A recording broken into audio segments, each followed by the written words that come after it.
Assalamualaikum warahmatullahi wabarakatuh. Selamat jumpa lagi dengan saya. Pada kali ini saya mempunyai kesempatan untuk berbagi pengalaman. Pengalamannya apa? Pengalaman setelah membaca satu buku. Bukunya adalah buku ini nih. Judulnya Rahasia Sholat Khusyuk. Buku ini ditulis oleh Rizal Ibrahim. Rizal Ibrahim. Oke, kita lihat cover depannya tuh. Cover depan ada tertulis ini bundaran nih, seperti stempel bestseller nasional. Kemudian ada judulnya yang sangat mencolok, Rahasia Sholat Khusyuk, dengan gambar orang yang sedang sholat menyelami makna spiritual sholat khusyuk. Tuh di bawahnya. Kemudian di atas ada tertulis penulisnya, yaitu Rizal Ibrahim. Setelah itu ada tulisan. Kita baca ya. Saya akan baca nih. Sesungguhnya di antara kamu ada orang yang sholat dan tidak ditulis baginya pahala sholatnya kecuali hanya sepertiganya, seperempatnya, seperlimanya, atau seperenamnya, atau sepersepuluhnya saja. Tidaklah ditulis bagi sholatnya kecuali apa yang diangan-angankannya. Barang siapa yang sholat 2 rakaat saja dalam keadaan menghadap Allah dengan hatinya, yakni khusyuk, maka selamatlah dia dari dosa-dosanya, seperti pada hari dia dilahirkan oleh ibunya. Hadis. Oke, dengan latar belakang cover berwarna hitam. Oke, kita lihat bagian belakangnya, cover belakang tuh tertulis beberapa ucapan dari orang-orang terkenal seperti Amir ibn Abdullah, Muslim ibnu Yashar, Abu Darda, Abu Aliyah. Oke. Buku ini saya peroleh dari pinjaman teman.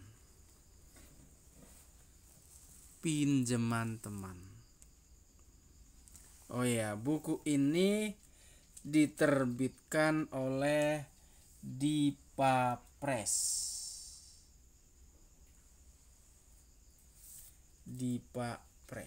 Oke, kita buka, lihat perlahan-lahan.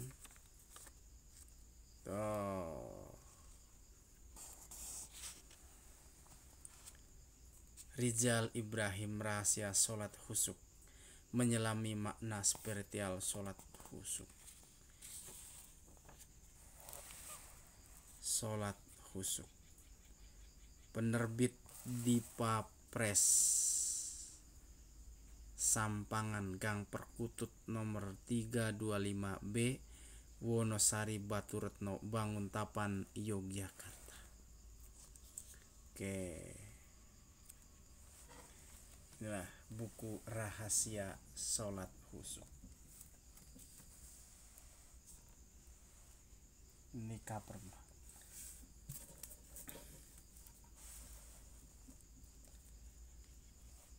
Buku Rahasia Sholat Khusyuk, menyelami makna spiritual sholat khusyuk, merupakan buku pinjaman dari teman. Terdiri dari 182 halaman.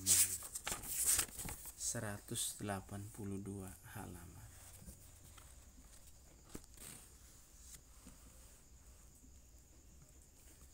Dalam Al-Quran Allah berfirman bahwa sesungguhnya sholat itu mencegah dari kemungkaran dan kefasikan. Sehingga setelah saya baca, ternyata sholat saya belum khusyuk.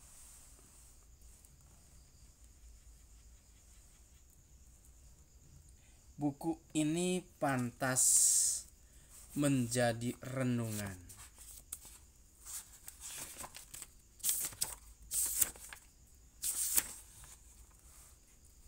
Teladan dan hikmah untuk introspeksi yang mendalam. Bagaimana memahami kekuatan spiritual sholat kita selama ini. Karena dengan membaca buku ini kita bisa tahu bagaimana cara menegakkan sholat secara khusyuk itu sendiri. Sehingga sholat kita itu bisa mampu memberikan makna spiritual dan sekaligus sosial dalam hidup kita sehari-harinya. Buku Rahasia Sholat Khusyuk menyelami makna spiritual sholat khusyuk bukan hanya membahas tentang sholat saja, tapi termasuk wudhu. Karena wudhu adalah kewajiban dan syarat untuk melaksanakan sholat, maka sholat harus terlebih dulu dilaksanakan wudhu.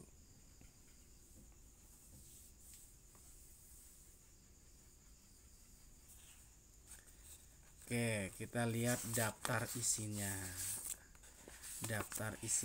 Kita kembali ke daftar isinya.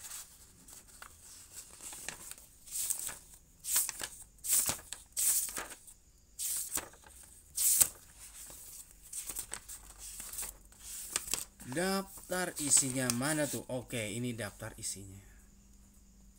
Daftar isinya yang pertama adalah dari redaksi.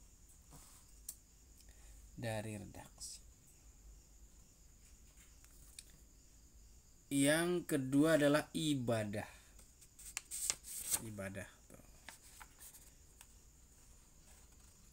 Pada bab ibadah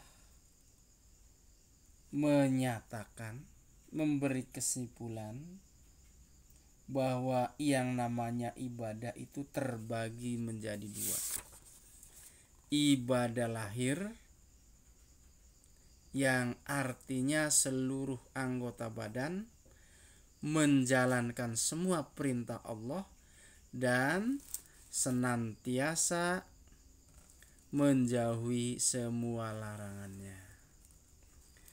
Dan yang kedua ibadah batin, artinya tidak mengandalkan amal ibadahnya, tapi selalu menerima apa yang telah ditetapkan oleh Allah Subhanahu wa taala, baik itu berupa kenikmatan ataupun cobaan.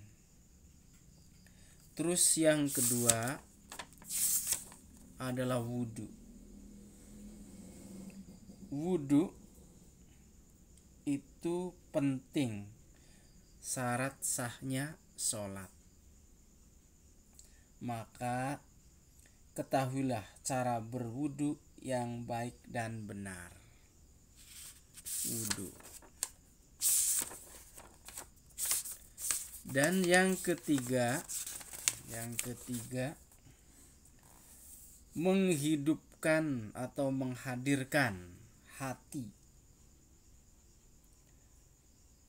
Menghadirkan hati ini berkisah atau bercerita ataupun mengulas tentang bagaimana sholat kita supaya benar-benar sholat. Artinya hati kita tidak bercabang dan sholat kita selalu berkonsentrasi. Bagaimana caranya dibahas dalam bab-bab ini. Oh, ini ada. Kemudian yang keempat, khusyuk. Berkisah, bercerita, mengulas tentang bagaimana cara sholat kita yang khusyuk itu bagaimana.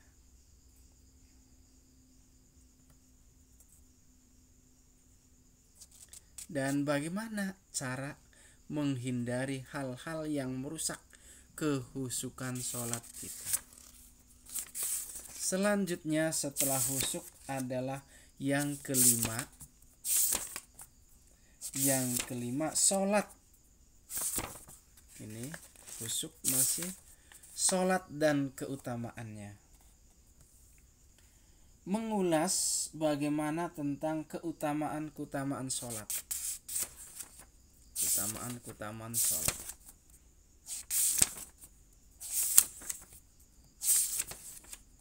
Yang keenam,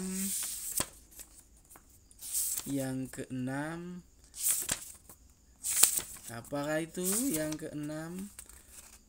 Sholat dan pemahaman tentangnya. Mengulas tentang syarat dan rukun-rukun sholat. Syarat dan rukun-rukun sholat.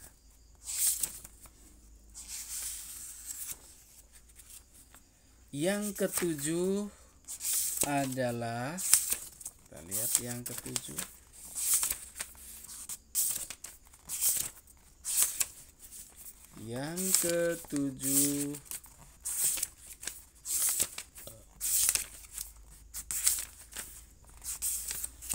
kisah orang-orang yang khusyuk.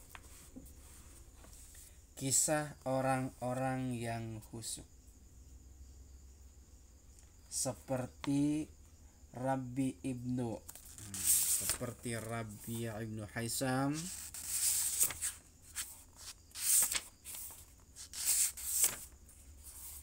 kemudian seperti Rabi ibnu Haisam yang selalu menundukkan kepala dan menahan pandangannya, dan Muslim ibnu Yashar. Yang kedelapan adalah ikhlas. Mulai dari awal sholat sampai akhir adalah zikir. Zikir kita pada Allah. Maka haruslah dalam sholat itu kita harus diperbuat dengan ikhlas.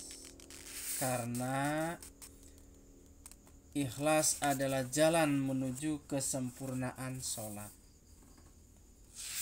Dan yang kesembilan adalah taat.